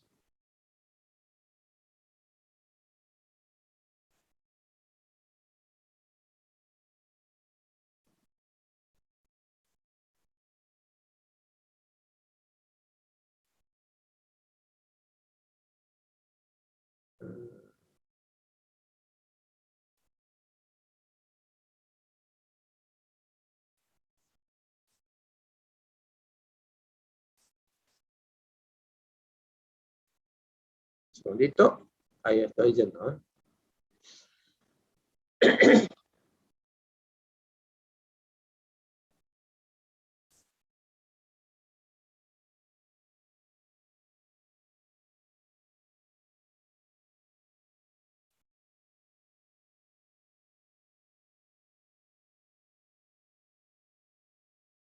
Bien, entonces aquí definí un archivo que se llama paradigmas de programación A, le puse con mayúscula, paradigma de programación A, y bueno, en realidad ahí ven, ahí lo carga, y de hecho no hace nada, porque no tenemos nada escrito, pero le doy aquí, en esa opción, y me abre un notepad, ¿ven? Me abre ese archivo con un notepad, feíto, pero bueno, más allá de eso, vamos a poder escribir algunas funciones. En principio, ¿qué es lo que tendríamos que hacer? Tenemos que escribir así, module, sería, vamos a poner paradigma de programación, where, y listo. Y acá ya vamos a poder empezar a escribir nuestra función, como queramos. Tenemos que cerrar, guardar, y acá lo vamos a tener que recargar. ¿Cómo recargamos? Los puntos R y ya lo recargamos. Obviamente ahí lo recargó, pero no hizo nada. A mí particularmente no me gusta usar ese editor de texto, que de hecho se puede configurar acá, por defecto viene configurado ese editor. Acá en Options se puede cambiar, pero en principio viene el Notepad, ¿eh? Entonces te abre ese editor, pero si ustedes quieren pueden abrir o utilizar cualquier otro editor. A mí particularmente me gusta el Visual Studio porque te interpreta el código Haskell y te va mostrando colorcitos, ayudas y demás. Entonces, es interesante también. Entonces, yo lo que hice es bajar, no sé si lo vieron, pero bájenlo, es gratis también, Visual Studio Code, y bueno, acá lo que tienen que hacer es agregar una carpeta. Yo agregué una carpeta sources que tengo en mi carpeta de documentos, y voy vinculando todos los lenguajes. Por acá tiene que estar lo que acabamos de definir, porque de hecho lo definí en el mismo lugar donde tengo todos los fuentes, y ahí está, ¿ven? Es lo que escribí hoy. Y ya está. ¿Qué función? Y acá podemos escribir funciones, ¿no? Entonces, ¿qué tenemos que tendríamos que hacer? Pero bueno, vamos a hacerlo bastante intuitivamente. Miren, después ya vamos a ir empezando a ahondar en detalle. Las funciones se escriben más o menos siguiendo una estrategia muy parecida a las funciones en matemática, ¿no? Se le pone un nombre, se le ponen los parámetros formales, después va un igual y el cuerpo de la función. Entonces, por ejemplo, una función muy común es la función cuadrado, ¿no? Bueno, el nombre que le voy a poner es cuadrado, para no cuadrado. Le tenemos que pasar un parámetro, vamos a poner, supónganse, n.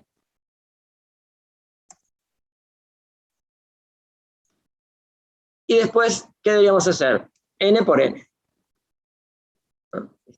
Y ya está. Ahí está la función cuadrado escrita. Grabo, y en el intérprete lo que tendríamos que hacer es recargar, y ahora ya tenemos la función cuadrado definida. Fíjense que yo, si quiero calcular el cuadrado de 8, ahí está, 64. Escribimos nuestra primera función de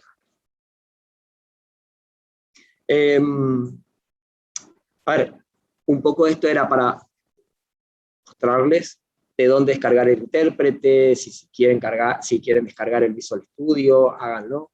El Visual Studio, ya les digo, es gratis, pongan en el Google Visual Studio y ya, Visual Studio Code.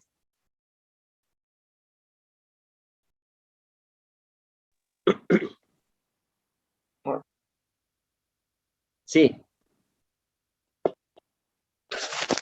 ¿Usted dice que en Visual Studio simplifica más el desarrollo en Haskell? A mí me resulta cómodo porque yo puedo ver diferentes colores, me resuelve la indentación, me muestra, me sugiere el tipo de la función, me resulta cómodo. Eso depende de cada uno. Ya lo irán viendo. A mí me resulta súper interesante. Es más, tengo dentro del Visual Studio todos los ejemplos de código de diferentes lenguajes, y eso también es bastante útil para mí. Ustedes ya irán viendo si les parece que eso sí. Yo en algún momento también usaba el Notepad++, si lo conocen, pero también sirve para poder codificar ahí. Siempre tiene que ser un editor de texto común y con eso alcanza. Con eso alcanza. Con el que estén acostumbrados, no pasa nada. El tema es que les permita hacer la edición del código en ese editor de texto y ya está.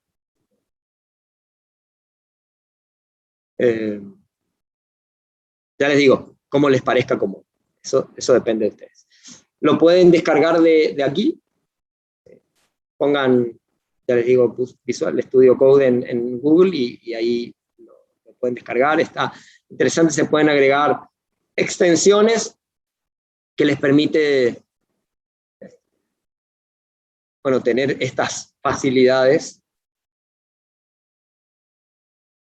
Les permite tener esas facilidades de mostrar con códigos distintos, sugerencias. Por ejemplo, esto de aquí es una sugerencia que hace el Visual Studio directamente. ¿Cómo le va?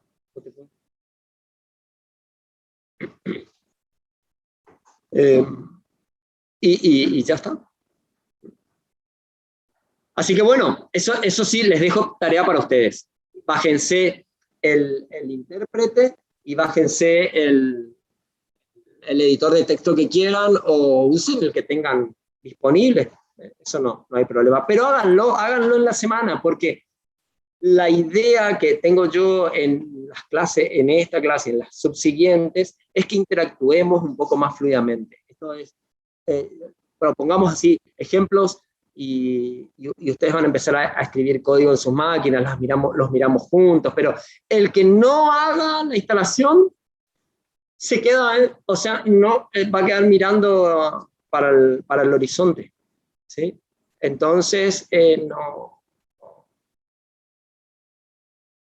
no va a ser útil la clase. Me parece que la manera es en que podamos interactuar. Sí. Disculpe, ¿el Visual Code ya viene ya con la extensión para Haskell? No, o sea, si quieren agregar alguna extensión, lo tienen que agregar.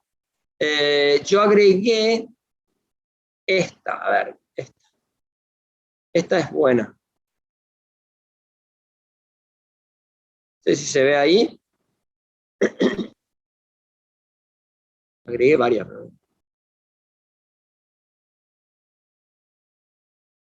Estas dos. Pero bueno, creo que es esta. Syntax Highlighting.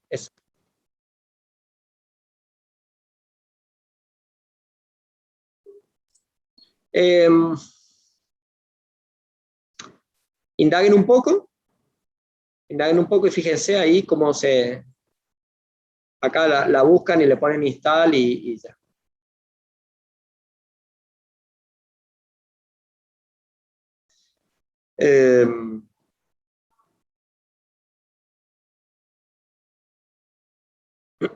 Bien. ¿Se entendió? Entonces, a ver, les dejo esa tarea, les dejo la tarea de bajarse el compilador de Haskell, ¿sí? Haskell.org, lo ahí. Instálense también un editor de texto, como para poder editar los programas si quieren, o usen el que tengan, y ya está. Y entonces, bueno, estamos preparados para empezar a escribir código y a entender por ahí un poco más del paradigma en sí, el paradigma funcional en sí. Bien.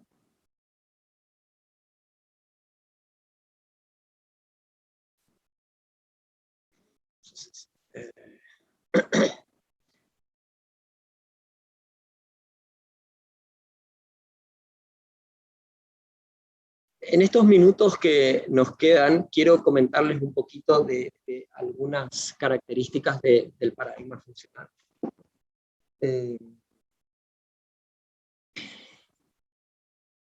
A mí particularmente me sorprende la sencillez de los programas dentro del paradigma funcional. O sea, algo que en otros lenguajes por ahí es un tanto más complicado de escribir, acá la sencillez y la brevedad es realmente llamativa. Vamos a poder escribir funciones matemáticas, sí, puramente matemáticas, pero ya van a ver que tampoco es tan lejano de lo que es un lenguaje de programación de los que ustedes conocen hasta ahora. Les decía entonces que los programas son súper concisos porque uno tiene que readecuar un poco la cabeza para poder escribirlo, ¿sí? Pero está bueno el ejercicio, está muy bueno el ejercicio. ¿Por qué no lo hago? ¿Por qué lo tengo que hacer de esta manera? ¿Por qué no lo puedo hacer de otra manera? Sí que nos tenemos que sacar de la cabeza la forma de pensar de paso a paso. Hay que pensar de otro modo. ¿Por qué, digamos? Porque no existen variables. No hay variables con el concepto de variables como ustedes, como conocíamos, ¿no? Esto de contenedor de datos en donde yo puedo escribir algo y después leer algo. No existe ese concepto. Solo existen expresiones. Entonces, pero usted me dirán, ¿y cómo puedo hacer no puedo hacer un contador? Entonces algo que vaya contando algo, cosas. Sí se puede hacer, ¿cómo no? Pero si no lo puedo ir guardando y quiero saber el valor que tenía antes y quiero agregarle uno más. Bueno, así como tal, no, pero sí es que yo puedo ir contando cosas. Lo tengo que resolver de alguna otra manera, ya lo vamos a ir viendo, pero se puede. Todo el proceso se ejecuta a partir de la estrategia de reducción, esto que habíamos visto, un ratito del cálculo lambda. Bueno, se ejecuta mediante un proceso de reducción. Todas las expresiones se evalúan mediante ese proceso, hasta encontrar una expresión normal, que es la expresión irreducible. Se cumple el principio de transparencia referencial. ¿Qué es esto? Miren, una función siempre devuelve el mismo valor. No, o sea, para el mismo parámetro, siempre el mismo valor, resultado. Esto significa que no puede pasar que una función tenga efecto colateral de lado, o sea, efecto de lado. Esto de que por algo externo a la función cambie su valor de vuelta. Eso no puede pasar. ¿Y cómo se lo logra? Bueno, es que las funciones solamente se ejecutan a partir del valor que reciben sus parámetros de entrada. No existen variables globales, o sea, entidades globales no existen. ¿Por qué?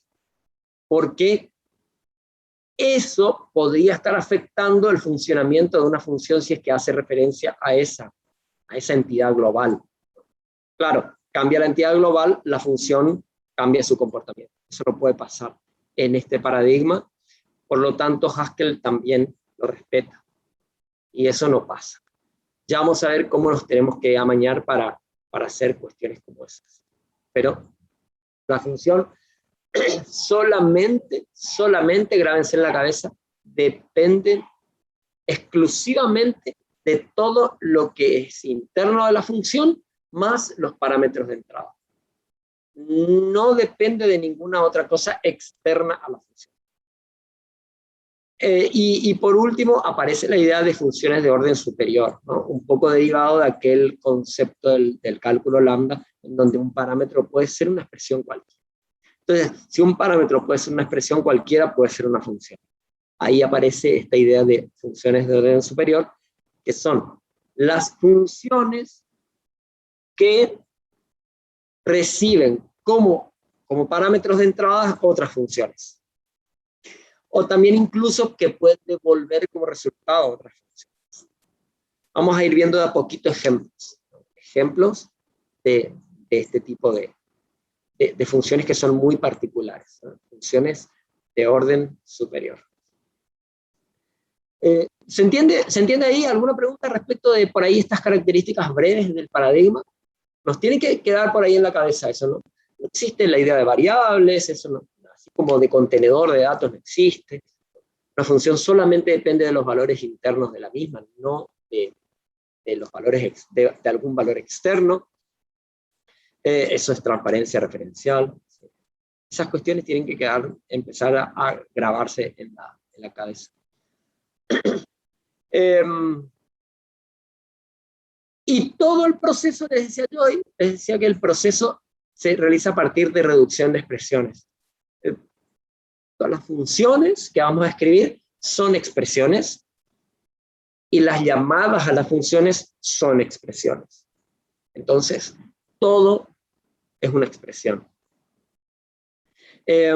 Y aparece, ¿no? Ahora, ustedes me dirán, bueno, ¿y cómo sabe? Fíjense, yo les puedo mostrar ahí. ¿Cómo sabe el compilador que tiene que ir a ejecutar una u otra función? Bueno, por una regla. Por ejemplo, yo puedo escribir acá una función, pónganse cualquiera, una función identidad. ID le voy a poner. ID de X es igual a X. Esa ahí. Esa es una función ID de X igual a X. Listo. Grabo. Aquí recargo. Y fíjense que yo le digo, yo quiero saber qué es cuadrado de 8, pero no se ejecuta la primera función. Entonces, ¿cómo sabe que tiene que ir a ejecutar esta segunda línea de código del programa y no esta primera línea? Bueno, porque en realidad Haskell utiliza dos estrategias de control, ¿no? Una regla de búsqueda y una regla de selección. Busca la función que resuelve el problema. Y la regla de selección o de cálculo en realidad es cómo la reduce. ¿La reduce de manera impaciente o la reduce de manera perezosa? Nosotros vamos a ver que la vamos a reducir de manera perezosa. ¿Por qué? Porque este lenguaje en particular, Haskell, utiliza reducción perezosa en todas sus expresiones. En el 100% de las expresiones utiliza reducción perezosa. Así que eso va a pasar.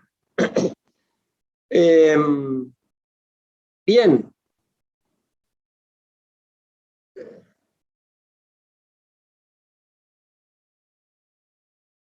¿Qué más? Cuando hablamos de reducción, lo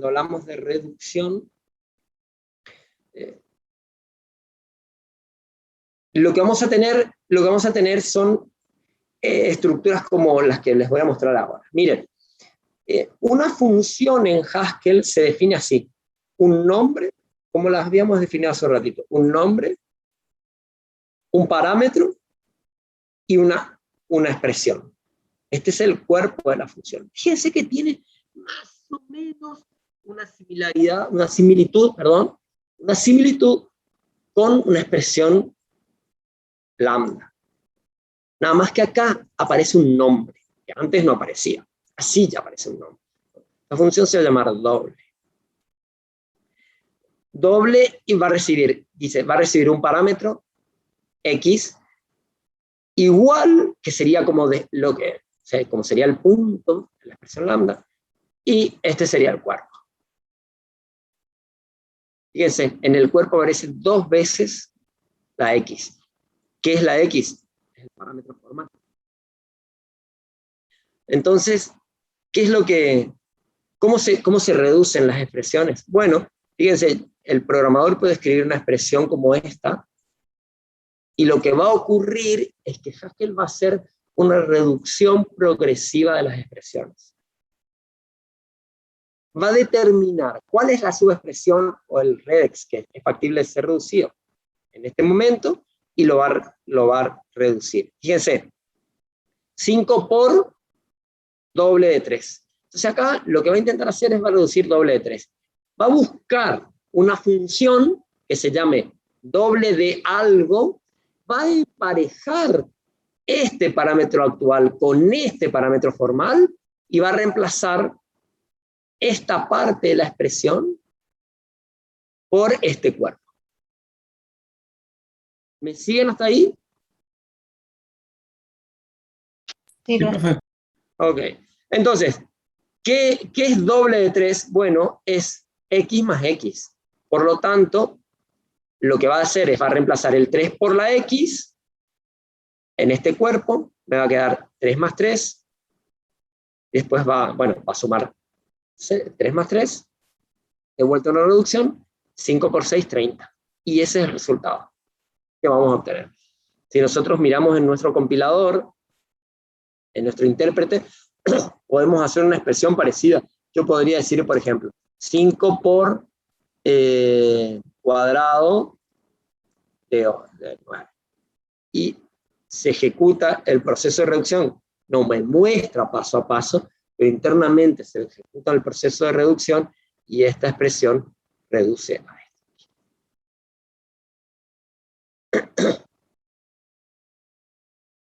Ustedes miran, ¿cómo yo sé qué es eso? Bueno, vamos a hacer el cuadrado de 2 por 5. El cuadrado de 2 es 2 por 2, 4, por 5, 20. Ahí está.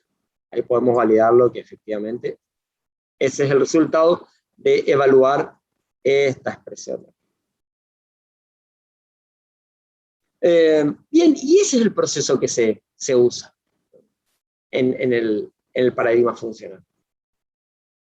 No hay mucha vuelta. Sí, como les decía hace un ratito, el proceso de reducción es perezoso, ¿no? Perezoso.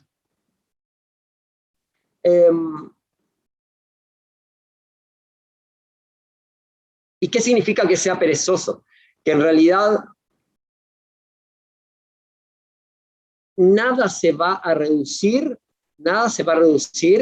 si antes no estamos seguros de que sea útil, que se vaya a utilizar. Entonces, por ejemplo, en este caso, la evaluación perezosa, en esta expresión, por ejemplo, doble de 3, ¿sí? se evalúa de afuera hacia adentro. No se calcula ahí. No se calcula primero este doble de 3. Se calcula primero este. O sea que la función doble se llama con un parámetro que es este, con doble de 3. Miren ahí la diferencia que está muy interesante. Normalmente uno cuando mira esta expresión, vamos a escribirla aquí, vamos a escribir cuadrado, porque en realidad tenemos la función cuadrada, o vamos a escribir doble, pero la vamos a tener que definir aquí. Doble de x es igual a x más x. Ahí ya está definida la función doble también. La recargamos, dos puntos R, recarga, y ahora la función doble ya la tenemos disponible. Doble de 3, ahí está, 6. Esto que aparece aquí se puede configurar para que no aparezca. En algún lugar ustedes pueden decirle print timing and memory stats after each evaluation. ¿Ven? Ahí, ese.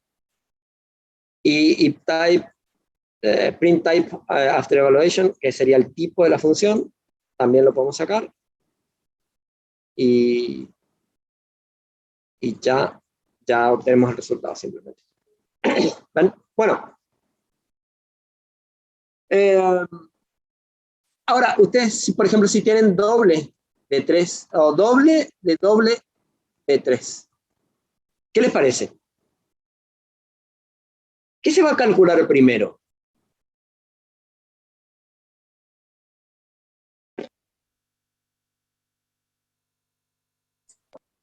El doble que está afuera, profe. El doble que está afuera. Ahí está. El doble que está afuera. Y una vez, ¿con qué parámetro? Con el parámetro doble de 3. Entonces vamos a llamar a la función doble con doble de 3. ¿Ven que es distinto a lo que estábamos acostumbrados por ahí? Entonces siempre de afuera hacia adentro, siempre de afuera hacia adentro, siempre de afuera hacia adentro. Entonces vamos a llamar a la función doble con este parámetro, doble de 3. ¿Por qué? Porque yo no sé todavía si doble de 3, o sea, Haskell no sabe todavía si doble de 3 se va a usar o no. Eso lo va a decir el cuerpo de la función. Sabemos. Entonces, vamos a ver. Él lo que dice es, como no sé, voy a llamar a la función doble primero, a esta aquí, con doble de 3. Una vez que adentro se determine que efectivamente este parámetro necesita ser evaluado, bueno, lo hará. Y ya está. Obviamente vamos a obtener el resultado correcto. Pero, ¿cómo ocurre esto? ¿No? Es así. Ustedes, fíjense, doble de 3 es el parámetro. Entonces vamos a llamar a la función doble y doble de 3 se va a asociar con la X. Por lo tanto, vamos a reemplazar en este cuerpo 2 veces doble de 3. Pero en realidad Haskell no tiene una inteligencia adicional. Como se da cuenta que doble de 3 puede aparecer más de una vez, entonces no calculas 2 veces doble de 3. Dice. Acá X más X es A más A, en donde A es doble de 3. Entonces calcula A, que es el doble de 3, que es 6, y entonces reemplaza A por 6 y devuelve 12. Y ya está. Si hacemos una evaluación impaciente, la evaluación impaciente va a ser distinta. Claramente va a ser distinta. Primero se va a calcular el doble de 3. Primero se va a calcular el doble de 3, que creo que tengo por aquí. Acá está. Bien. Primero se calcula el doble de 3, o sea, se llama a la función doble de esta manera. Por lo tanto, vamos a reemplazar esta subexpresión con 3 más 3, porque es lo que dice el cuerpo de la función. Vamos a calcular 6, y después vamos a llamar a doble de 6 con 6 más 6, y me va a dar 12. Haskell no hace eso. Haskell hace esto. Y fíjense, ¿cuál es la expresión normal?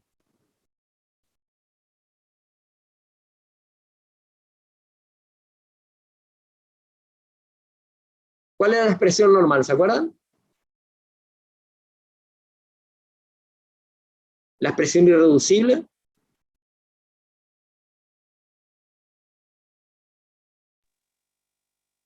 Un número, el 12. El 12. Y fíjense que el método perezoso o el método impaciente obtiene la misma expresión normal. Este es el impaciente, este es el perezoso. En los dos casos es 12. ¿Qué les hace acordar eso?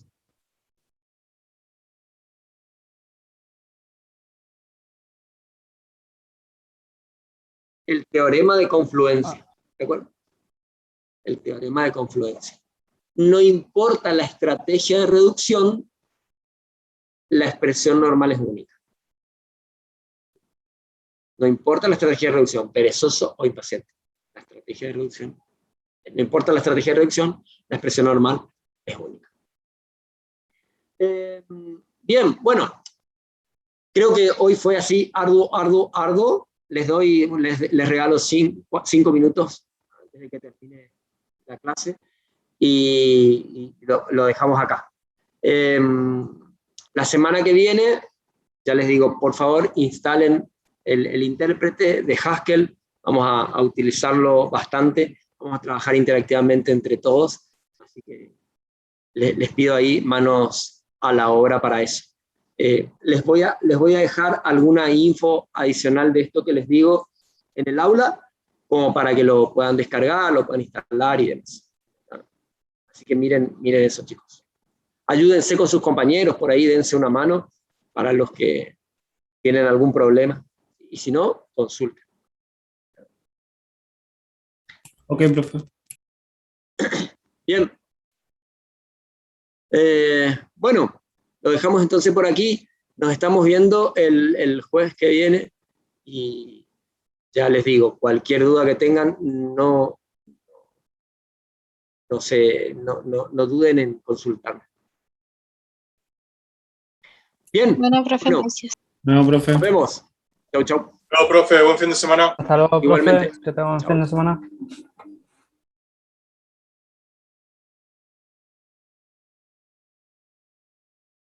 Buenas, profesor. Sí, Diego, decime. Ahí, ¿será que le puedo compartir pantalla y le muestro el punto que tenía una duda?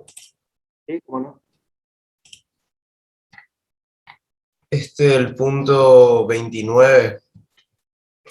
Acá en el último, el que dice, al llamar a la función de este método, modo multiplicar, y el valor que de n que se escribe es, y yo pensaba que era 3, por el hecho de que a n nunca lo modifica, y contiene 3, dice, y pensé que devolvía 3. Quería saber por qué era 9 nomás. ¿Por qué Bien. eso no me terminaba de cerrar? Bien. Bueno, a ver, esto vos no estuviste ese día en la clase, porque lo vimos específicamente. El problema es el siguiente: en ese llamado particular, como llama a la misma función con el mismo parámetro, ¿ves que dice II? Lo que ocurre es ahí que se produce un alias. O sea, I está apuntando, como los pasajes son por referencia, I está apuntando al mismo lugar de memoria que apunta N y que apunta M. Entonces, que cambies N, M o I, cualquiera de las tres variables que cambies, es lo mismo. Claro, sí. Entonces, ahí se queda con 3, después, no me acuerdo, no sé con qué se queda. Sí, pero claro, acá después lo multiplica, te queda 3 por 3 y ahí se le asigna M y a N, se le asigna el 9. Claro, sí, profesor. Listo. Exacto. Esa era la duda que tenía. Muchas gracias. Perfecto. No, por favor. No, profesor, buen fin de... Nos vemos. Chao.